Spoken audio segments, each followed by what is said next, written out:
So, KvK, if these towers are all filled and you're taking massive losses, is there a cheaper way of getting all your points in? Yes. I've got the full version here, tells you all 5 strategies for getting points in KvK. The full version of this video is here. It's how to defend your castle in the forest and how to get all your points for the cheapest amount. Let's go through the quick version now. Don't forget about the Amazon App Store. If you've not used it before, it's a great way to get up to a 20% discount on all your spending on King of Avalon. That could be massive. You've got to be in one of their selected regions, so check this video out here for more information on that great deal. So you just want to take your city, chuck it in the forest, get all your points in KvK and come home again.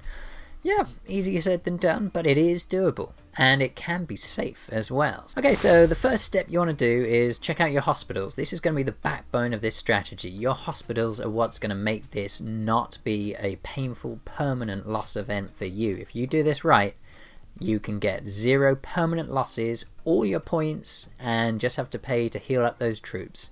Much cheaper than having to buy and train up a whole new set of troops. Now, there's one key benefit. If you're jumping into your own forest rather than another kingdom's forest, you have access to your Alliance hospital, and you also have access to your standard hospital. So that is a massive increase in your total amount of hospital space. I've got 200,000 spaces in my main hospital as I currently stand, and I've got another 250,000 spaces in my Alliance hospital. This is my solar account, by the way. My Lunar account, they're much larger capacities. So what do you want to do first? Well, you can see I've actually got troops in my hospital already. That means if I jump into the forest now and take a hit, I've these spaces here, the 4,500 spaces, they're gone. So you need to make sure before you start this event, preferably the day or two before if you can, clear out your hospital. Now if you are healing up prior to the event, think about whether you're going to use your population surge. This one here, it will reduce your cost for healing troops by 25%, but it's got a 24-hour cooldown. My plan means that you have to go into the forest, take losses, and you may need to speed heal them for the next round and to get more points. So if you're going to pre-do this population surge, do it at least a day before you're going to be getting into your KvK battle. So now if you go to your training grounds here and check March, you can see your total army size on the right hand side. So I've got just over 1 million troops. So if I were to just jump into the forest and let some massive player smash me, 450,000 of those would go to hospital, and then 580,000 troops would be split between Sanctum and permanent death. That would be a very painful KvK. So what's the plan? Well, you need to get those troops out of your city before you get hit. A few different ways of doing that. Now, you know your march capacity, so if you're setting up a march here, let's imagine I'm clicking 1. Key point, if you don't have a dragon idol, you can't send your dragon out. If you are sending your dragon out, unless you've got the dragon shadow, it can only be on one of your marches. So to prep for this event, take your dragon out, and then see how big your march capacity is. It's 195,000 for me.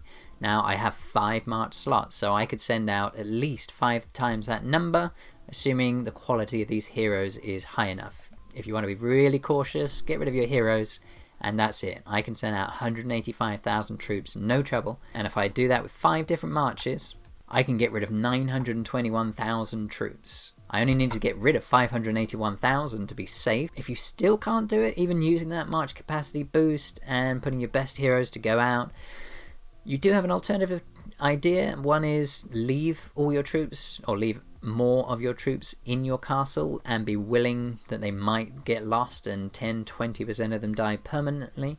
If you're medium power, you can take 1 hit and then teleport away, or then shield, and that way you're not risking your entire army. It's a risky strategy. I would say use the farm approach I tell you about in this video here. If you're trying to get a critical defense, if you're going to have just 6 types of troops in your city, make sure that you've got your marches set up in advance. If you're not going in shielded, you need to react quickly. You get to the forest, you immediately need to send out all the marches as quickly as you can. So it's worth having these troop formations set up with those troops you want to get rid of. Where are you going to send your troops to? In the video I will show you, I just send them out to reinforce my alliance mates behind shields. They're marching a long time. To be honest, it's all over before they even get there, so that's absolutely fine.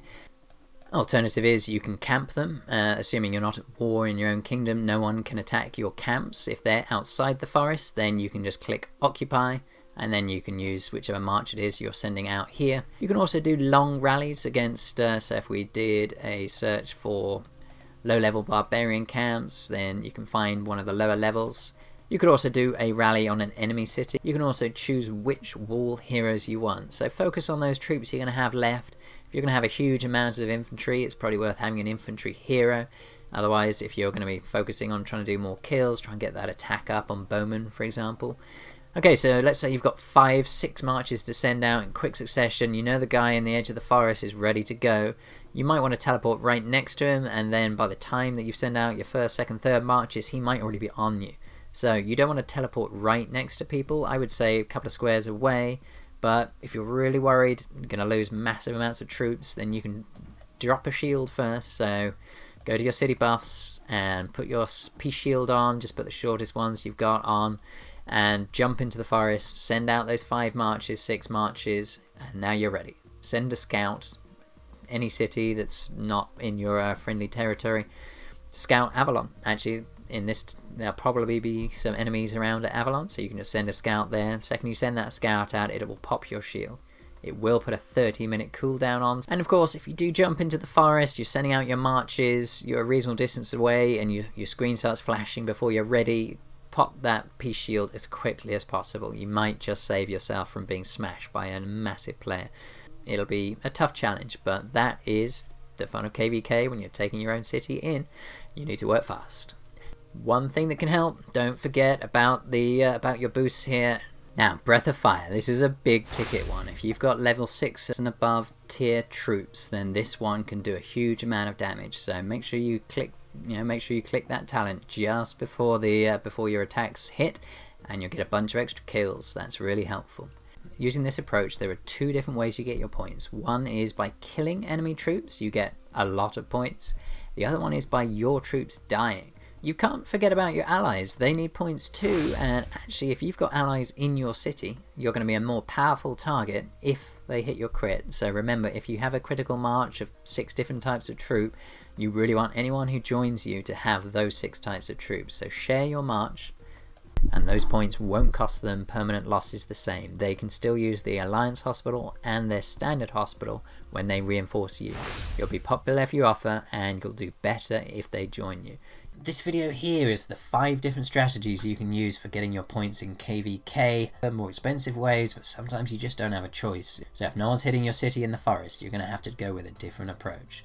This video here will take you through the details. I'm EnglishTim. Thanks for watching today.